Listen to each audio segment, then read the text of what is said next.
We really got to do a deep dive on Abraham. Abraham and his imperfect lying self, but which the Bible says that those of us who walk by faith, those of us who believe that we are children of Abraham. Abraham's nephew was someplace he wasn't supposed to be. And the Bible says that Abraham armed 318 men that was in his household and went to war and won. He went to war for his nephew and won. He saved Lot, he saved the women, he saved the children, and he brought back goods. Now I read this and I'm like, so Abraham had over 300 servants. When you have servants, you are financially responsible for those servants. And he was able to go to war with the resources that was in his own house and win and gain the victory. So you're probably like, that's great and all, Dominique. Love the Bible knowledge. We hear you. We're going to study our Bibles. I hope you do. But what's your points? I'm about to tell you. Abraham did not pray for help. Now, it wouldn't have been a bad thing if he did, okay? But Abraham already had the resources, already had what he needed. And Abraham was positioned with resources to rescue, to save the oppressed. He didn't go to the government. He didn't have any governmental military assistance. He just used what was in his household, what God blessed him with, and went to war for the oppressed, and he won.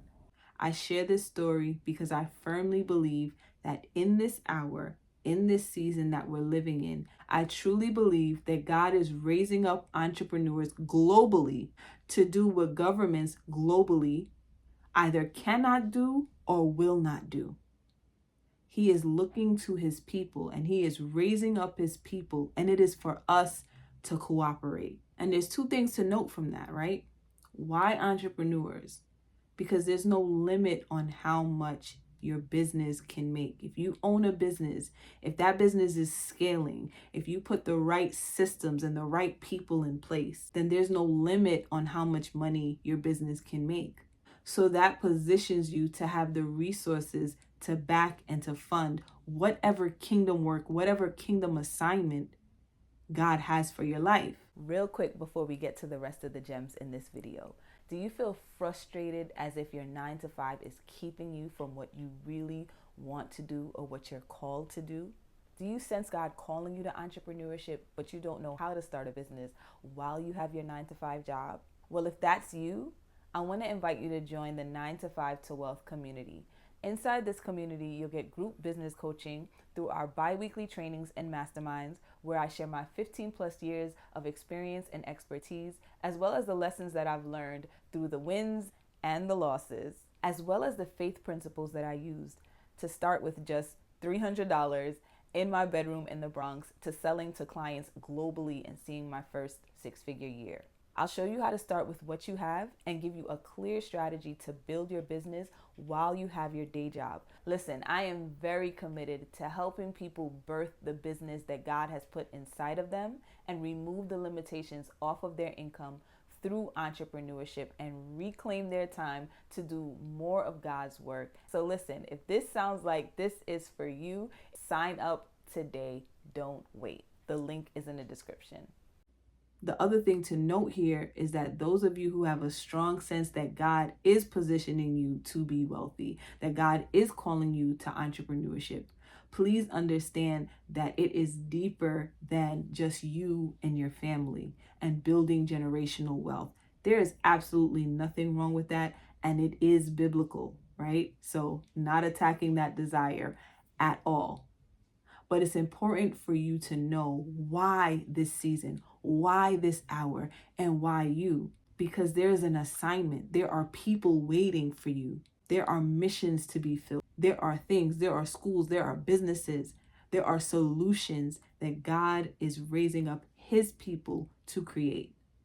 And so the same way Abraham was financially positioned and resourced to go to war to fight for his brother.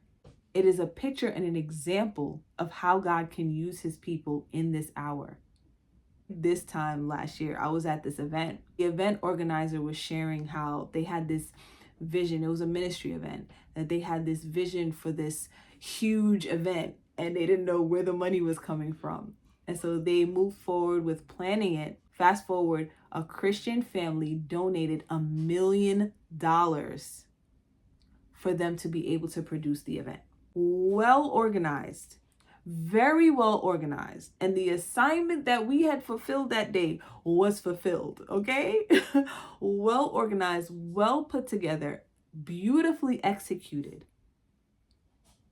And in large part because God's people were equipped financially to be able to pour into that work. That could be you.